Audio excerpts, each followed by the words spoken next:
त्यानंतर तिसरं युनिट आहे, शेवटचं युनिट, इन्व्हेस्टमेंट अकाउंट, गुंतवणूक खाते. आपल्याजवळील अतिरिक्त पैसा म्हणजेच आपलं जे उत्पन्न आहे, आपण जेवढे पैसे कमवतो त्यातून काही पैसे खर्च करतो आणि जे पैसे उरतात ते पैसे आपण स्वतःजवळच जर ठेवले तर काय होतात, खर्च होऊन जातात. आणि जेव्हा आपल्याला आवश्यकता पडते तेव्हा मग पैसे राहत नाही आणि मग कर्ज घ्यावं लागते. अशी आपल्यावर वेळ येऊ नये या उद्देशाने काही व्यक्ती आपला पैसा बँकेमध्ये ठेवतात, कुणी कोणत्या ठिकाणी त्याला गुंतवत असते. म्हणजे प्रत्येक व्यक्ती आपला पैसा वेगवेगळ्या ठिकाणी गुंतवत असते. काही व्यक्ती आपला पैसा कंपन्यांचे शेअर्स खरेदी करतात आणि त्यामध्ये गुंतवतात. काही व्यक्ती डिबेंचर्स खरेदी करतात आणि त्यामध्ये गुंतवतात. तर काही व्यक्ती सरकारी रोखे किंवा जे बॉन्ड्स असतात ते बॉन्ड्स खरेदी करून त्यात आपला पैसा गुंतवित असतात. आणि त्यामुळे काय होते, तर त्यामुळे एकतर बचत होते, आपला पैसा सेव्ह होतो. आणि दुसरे म्हणजे त्या गुंतवणुकीवर, त्या इन्व्हेस्टमेंटवर व्याज किंवा लाभांश रूपाने उत्पन्नही मिळते. अशा रीतीने ते एक मिळकतीचे साधन बनते. किंवा काही व्यक्ती बँकेमध्ये FD टाकतात. रिटायर्ड व्यक्ती असतील, त्यांना खूप सारे पैसे मिळाले असतील तर काही रक्कम त्या FD मध्ये गुंतवतात आणि त्यांना दर महिन्याला व्याज मिळत असते किंवा वार्षिक जे काही असेल त्या पद्धतीने त्यांना व्याज मिळते आणि ते एक मिळकतीचं साधन बनत असते. आणि तिसरी गोष्ट म्हणजे पैसा सुरक्षित राहतो. घरी राहिला तर तो खर्च होऊन जातो किंवा चोरीची पण भीती असते. आणि तोच पैसा आपण बँकेत ठेवला किंवा कुठे गुंतवला तर तो पैसा आपला सुरक्षित राहतो आणि अडीअडचणीच्या वेळेस तो पैसा आपल्या कामामध्ये येत असतो. याच उद्देशाने बँका, विमा कंपन्या, सहकारी संस्था यांना अतिरिक्त पैसा शासन निर्देशित प्रतिभूतीमध्ये गुंतवण्याचे बंधन असते. काही गुंतवणूक कंपन्या असतात, त्या गुंतवणूक कंपन्या परिस्थितीचा फायदा घेत असतात. म्हणजेच तेजीच्या काळात अधिक किमतीला आपली गुंतवणूक विकून नफा कमवतात. तर गुंतवणूक म्हणजे काय, तर गुंतवणूक ही संकल्पना, ही जी कन्सेप्ट आहे ही खूप व्यापक आहे. परंतु आपल्याला अकाउंटिंगच्या दृष्टीने या गुंतवणूक या संकल्पनेचा विचार करायचा आहे. तर गुंतवणूक म्हणजेच कंपन्यांचे शेअर्स, भाग, कर्ज रोखे, डिबेंचर्स, सरकारी व निमसरकारी रोखे किंवा बंध म्हणजे गव्हर्नमेंट बॉन्ड्स, गव्हर्नमेंट सिक्युरिटीज किंवा खाजगी निमसरकारी जर रोखे असतील किंवा बॉन्ड्स असतील इत्यादी प्रतिभूतीमध्ये सुरक्षितता व मिळकत या उद्देशाने पैसे गुंतवणे म्हणजे गुंतवणूक होय. यामुळे एकतर त्या व्यक्तीची बचत होते, पैसा सुरक्षित राहतो आणि त्यांना उत्पन्नही मिळतो. हे 3 फायदे मिळतात. पैसा सुरक्षित राहतो, उत्पन्न मिळते आणि अडीअडचणीच्या वेळेस त्यांना त्यांचे पैसे परत सुद्धा मिळतात. जो पैसा, सोप्या शब्दात जर सांगायचं, जो पैसा मिळवून देतो त्याला गुंतवणूक असे म्हणतात. म्हणजे आपलाच पैसा आपण एखाद्या ठिकाणी ठेवला, समजा कंपन्यांचे शेअर्स, कर्ज रोखे ही बाब मोठी झाली. परंतु सामान्य व्यक्तीचा जर विचार केला तर सामान्य व्यक्ती आपले पैसे बँकेमध्ये ठेवत असतो, कारण बँकेत पैसे ठेवण्यामध्ये सगळ्यात जास्त सुरक्षितता असते आणि बँकेत पैसे ठेवल्यामुळे त्या पैशावर व्याज मिळत असते. याचा दर कमी असतो परंतु सुरक्षितता असल्यामुळे सर्वसामान्य व्यक्ती बँकेत पैसे ठेवत असतात FD करून आणि त्या पैशावर व्याज मिळत असते. म्हणजेच काय झालं, आपलाच पैसा आपल्याला काय मिळवून देतो, पैसा मिळवून देतो. त्यालाच गुंतवणूक असं म्हटलं जाते. त्यानंतर गुंतवणुकीचे काही प्रकार आहेत, टाइप्स ऑफ इन्व्हेस्टमेंट. यामध्ये स्थायी गुंतवणूक आणि अस्थायी गुंतवणूक असे गुंतवणुकीचे 2 प्रकार पडतात. स्थायी गुंतवणूक म्हणजेच काही व्यक्ती व संस्था व्याज किंवा लाभांशाच्या रूपाने उत्पन्न मिळवण्याकरिता गुंतवणूक करतात.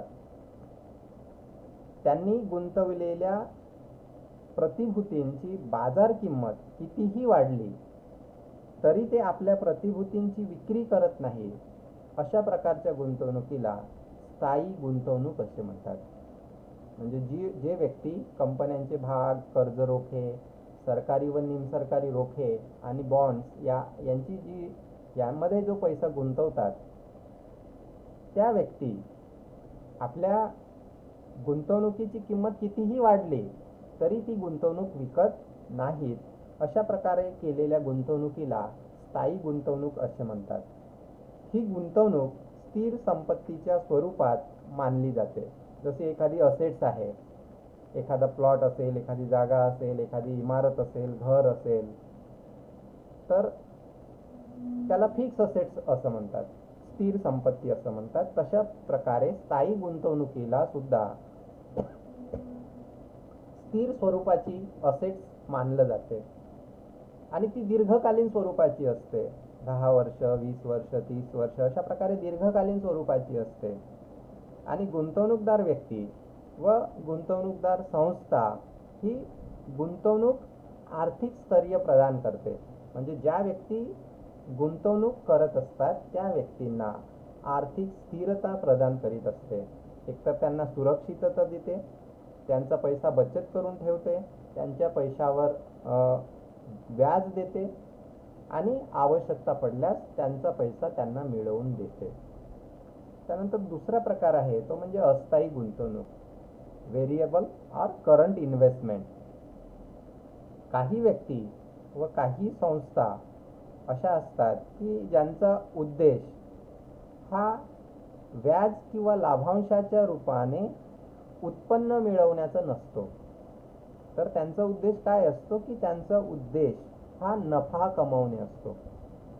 आणि म्हणून अशा व्यक्ती या आपली गुंतवणूक त्या गुंतवणुकीची व्हॅल्यू वाढल्यानंतर विकत असतात. अशा प्रकारच्या गुंतवणुकीला अस्थायी गुंतवणूक असे म्हणतात. जसं एखाद्या व्यक्तीने एखाद्या कंपनीचे शेअर्स आज 100 रुपयाप्रमाणे खरेदी केला. आज 100 रुपयाप्रमाणे एका शेअरची किंमत 100 रुपये आहे आणि 100 रुपयाप्रमाणे त्याने शेअर्स खरेदी केले. आणि समजा 1 महिन्यानंतर त्याच शेअरची किंमत किंवा काही दिवसानंतर, 8 दिवसानंतर म्हणा किंवा 2 दिवसानंतर म्हणा, त्याच शेअरची किंमत 125 रुपये झाली, तर असे व्यक्ती काय करतात, ती गुंतवणूक विकून टाकतात. कारण त्या गुंतवणुकीपासून एका शेअर्सवर 25 रुपये त्यांना मिळत असतात आणि म्हणून ते गुंतवणूक विकत असतात. अशा प्रकारच्या गुंतवणूक करणाऱ्या व्यक्तीला अस्थायी गुंतवणूकदार किंवा अशा प्रकारच्या गुंतवणुकीला अस्थायी गुंतवणूक असे म्हणतात.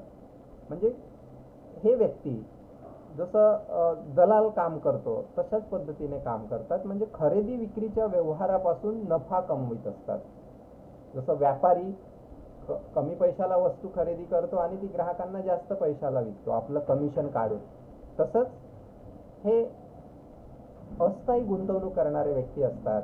हे गुंतवणूक कमी पैशाला खरेदी करतात आणि ती त्याचं रेट वाढल्यानंतर, त्याची प्राइस वाढल्यानंतर ते जास्त पैशाला विकत असतात. आणि म्हणून अशी गुंतवणूक चल संपत्तीच्या स्वरूपात समजली जाते. करंट असेटच्या स्वरूपात अशा प्रकारची संपत्ती समजली जाते आणि ती संपत्ती अल्पकालीन असते.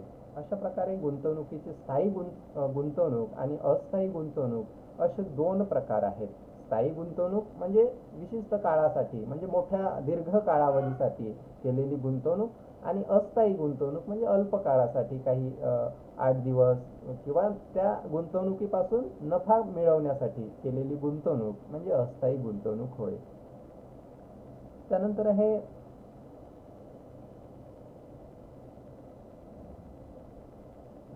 प्रतिभूतीची जी मूल्य आहेत त्या मूल्याशी संबंधित काही कन्सेप्ट आहेत, त्या सुद्धा विचारात घेणे आवश्यक असते. यामधली पहिली कन्सेप्ट आहे ती म्हणजे फेस व्हॅल्यू किंवा दर्शनी मूल्य. यालाच नॉमिनल व्हॅल्यू असंही म्हणतात. नॉमिनल व्हॅल्यू किंवा फेस व्हॅल्यू किंवा दर्शनी मूल्य म्हणजे काय, तर प्रतिभूतीच्या प्रारंभिक किमतीला, प्रतिभूतीचा प्रारंभ म्हणजे सुरुवात, प्रतिभूतींची सुरुवात ज्या मूळ किमतीवर होते, अर्थात प्रतिभूतींची मूळ किंमत जी प्रतिभूती पत्रावर अंकित केलेली असते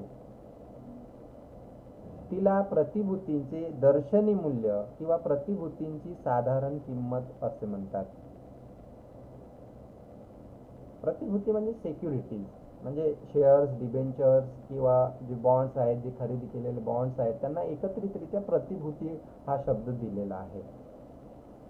तर एखाद्याने शेअर्स खरेदी केले तर शेअर्सचं जे सर्टिफिकेट आहे किंवा खरेदी केल्याचं जे पत्र आहे त्याच्यावर त्याची फेस व्हॅल्यू दिलेली असते. जसं बॅलन्स शीटमध्ये फेस व्हॅल्यू दिलेली असते, 10,000 शेअरची किंमत 10 रुपये याप्रमाणे, किंवा जी काही फेस व्हॅल्यू असेल त्याप्रमाणे त्या ठिकाणी दिलेली असते. त्याची फेस व्हॅल्यू 10 रुपये, पेडअप व्हॅल्यू जर 12 असेल तर पेडअप व्हॅल्यू 12 किंवा अशा पद्धतीने ती दिलेली असते. तशाच प्रमाणे ज्याने शेअर्स खरेदी केलेले आहेत त्या खरेदी पत्रावर सुद्धा तशा प्रकारचं मूल्य दिलेलं असते. त्यालाच फेस व्हॅल्यू, दर्शनी मूल्य असं म्हणतात. त्यानंतर दुसरं मूल्य आहे, दुसरी प्राइस आहे ती म्हणजे बाजार मूल्य, मार्केट व्हॅल्यू, विपणी मूल्य. स्कंध विपणीत म्हणजे स्टॉक मार्केटमध्ये ज्या किमतीवर प्रतिभूतींची खरेदी विक्री केली जाते त्या किमतीला प्रतिभूतींचे बाजार मूल्य असे म्हणतात. मागणी आणि पुरवठा या सिद्धांतानुसार प्रतिभूतीचे विपणी मूल्य ठरत असते, बाजार मूल्य ठरत असते. जसं वस्तूंची किंमत ठरते मागणी आणि पुरवठ्याच्या नियमानुसार. कोणत्याही वस्तू घ्या आपण, त्याची मागणी आणि त्याचा पुरवठा किती आहे त्याच्यानुसार त्याची किंमत ठरत असते. मागणी कमी आणि पुरवठा याच्यामध्ये असंतुलन झालं तर त्याचा परिणाम किमतीवर होत असतो. तशाच पद्धतीने शेअरची किंमत किंवा ज्या प्रतिभूती आहेत त्यांची किंमत सुद्धा ही मागणी आणि पुरवठ्यानुसार ठरत असते. तर अशा प्रकारे ज्या किमतीला खरेदी विक्री केली जाते त्या किमतीलाच बाजार किंमत असं म्हणतात. त्यानंतर तिसऱ्या प्रकारचं मूल्य आपल्याला लक्षात ठेवायचं आहे ते म्हणजे सेल्स प्राइस, विक्री मूल्य. प्रतिभूतींची विक्री ज्या किमतीला केली जाते त्या किमतीला प्रतिभूतींचे विक्री मूल्य असे म्हणतात. विक्री मूल्य बाजारात तडजोड करून निश्चित केली जाते. तडजोड केली जाते व्यापारी आणि ग्राहक.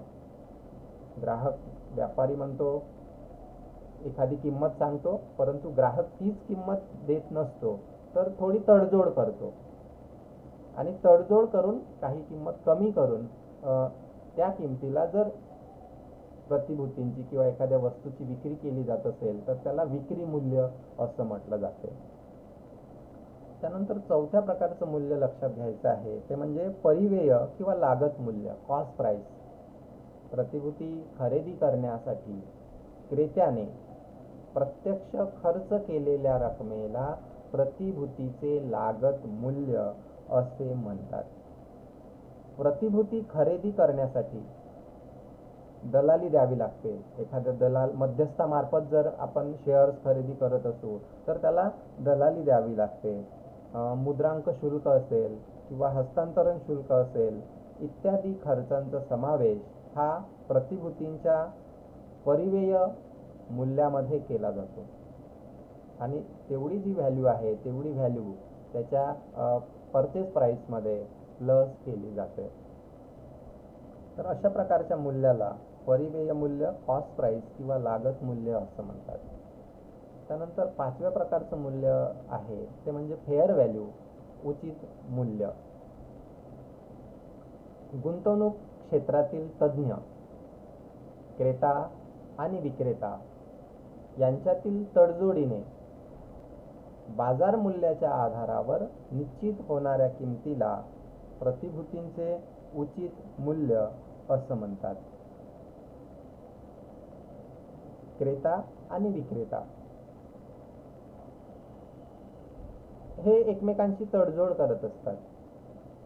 विक्रेता जी किंमत सांगतो तीच किंमत ग्राहक देईल असं नसते आणि ते आपसामध्ये तडजोड करून त्या तडजोडीच्या आधारावर वस्तूची किंमत निश्चित करत असतात त्या किमतीलाच उचित मूल्य असं म्हटलं जाते.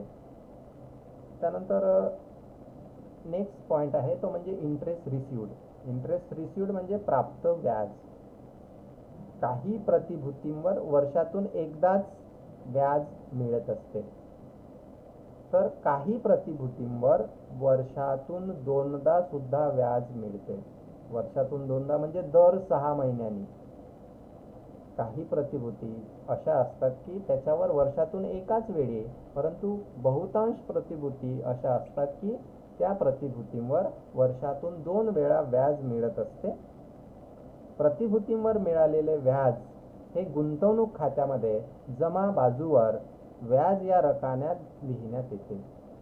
व्याजाची आकारणी नेहमी प्रतिभूतींच्या दर्शनी मूल्यावर करण्यात येते.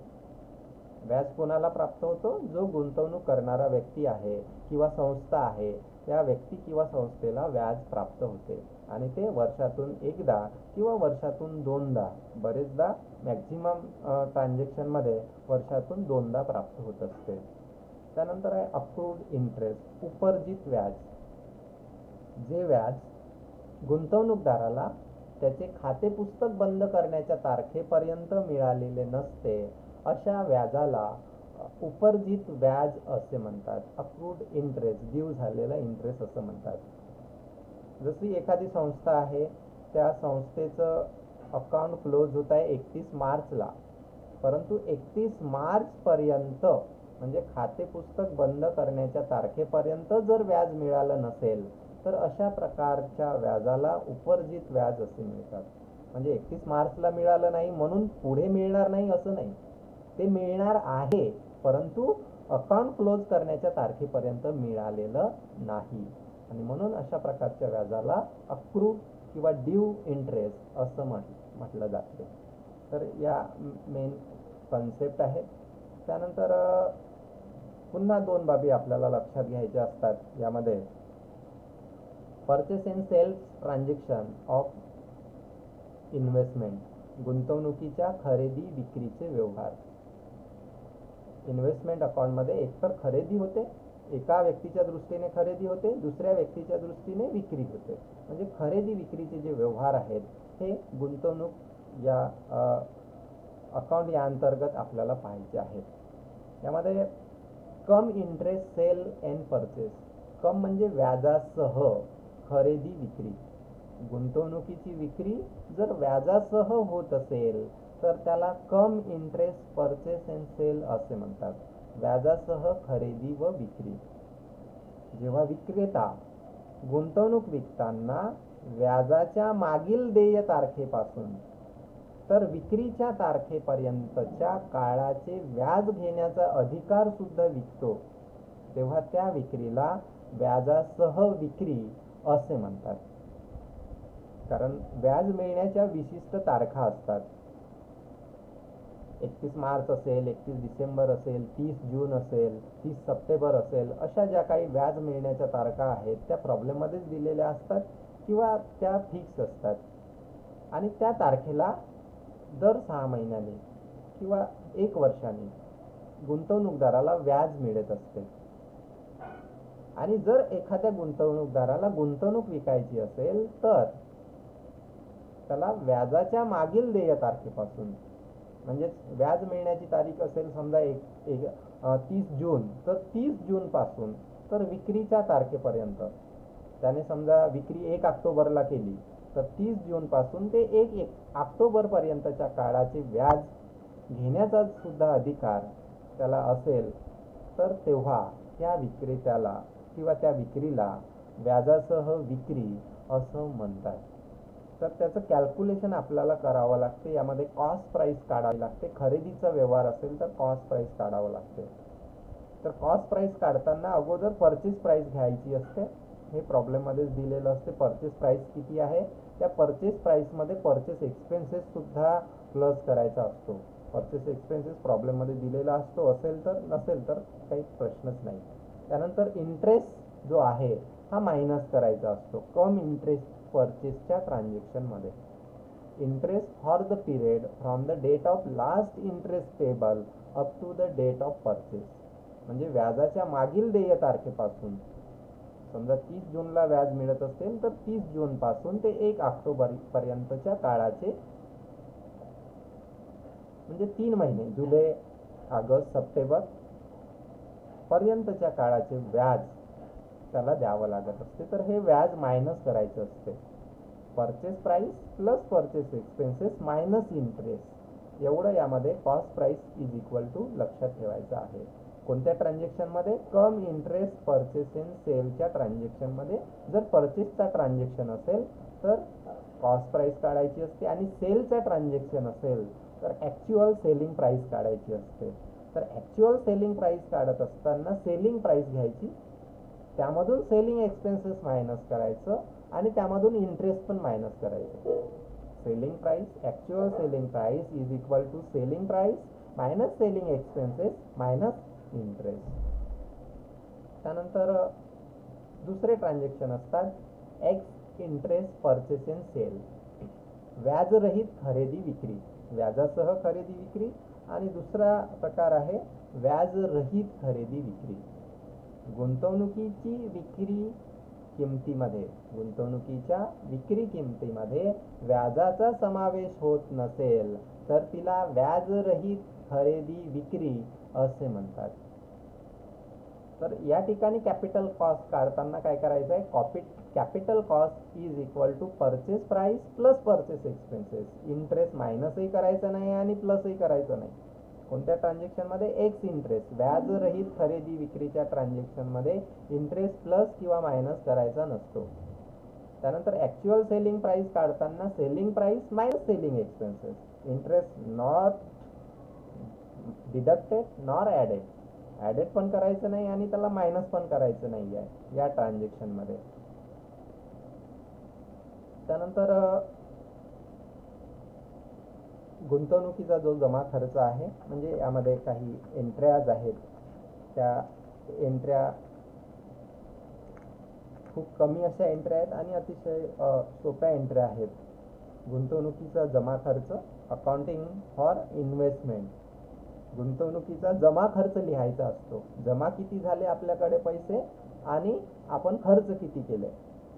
गुंतवणुकीचा जमा खर्च लिहिताना एक व्यक्ती किंवा संस्था ही क्रेता आणि विक्रेता पण असते.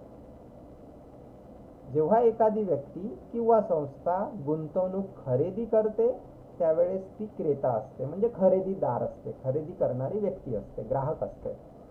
परंतु जर गुंतवणूक विकत असेल तर ती कोण असते? विक्रेता असते.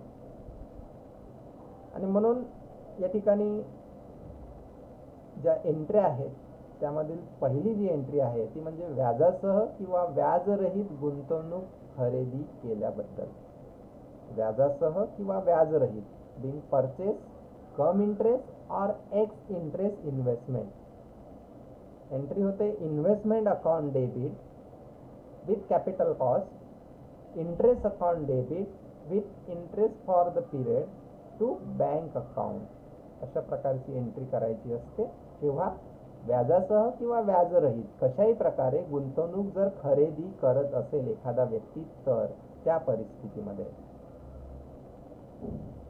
त्यानंतर हे मुद्दे लक्षात ठेवायचे आहेत. Interest to be calculated on face value of investment.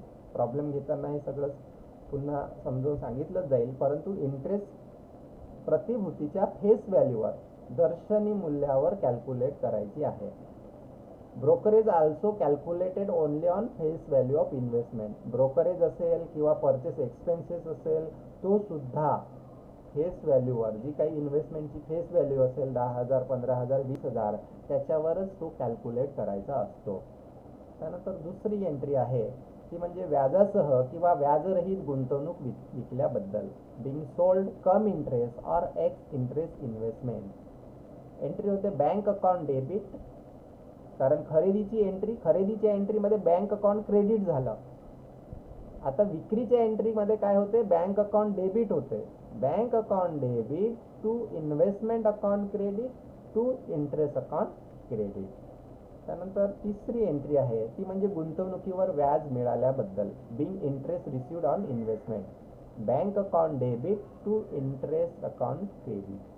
तो वार्षिक मिळत असेल किंवा अर्धवार्षिक मिळत असेल, इयरली और half yearly interest received. Entry लक्षात ठेवायची आहे, bank account debit to interest account credit. त्यानंतर चौथी एंट्री आहे ती म्हणजे गुंतवणुकीवरील उपार्जित व्याजाबद्दल, being interest accrued on investment. Entry होते accrued interest account debit to interest account credit. त्यानंतर पाचवी एंट्री आहे व्याज खात्यावरील शिल्लक नफा तोटा खात्याला स्थानांतरित केल्याबद्दल. एवढ्या एंट्र्या झाल्यानंतर इंटरेस्ट अकाउंट क्लोज केलं जाते आणि इंटरेस्ट अकाउंटचं जे काय बॅलन्स असेल ते प्रॉफिट अँड लॉस अकाउंटला ट्रान्सफर केलं जाते. त्यासाठीची ही एंट्री आहे व्याज खात्यावरील शिल्लक. म्हणजे व्याज खाते क्लोज केल्यानंतर त्याच्यावरचा जो काही नफा असेल किंवा तोटा असेल तो नफा तोटा खात्याला स्थानांतरित करावा लागतो. Being balance on interest account transfer to profit and loss account. Entry होते interest account debit to profit and loss account credit. Profit होत असेल तर, लॉस होत असेल तर याच्या विरुद्ध एंट्री करायची आहे.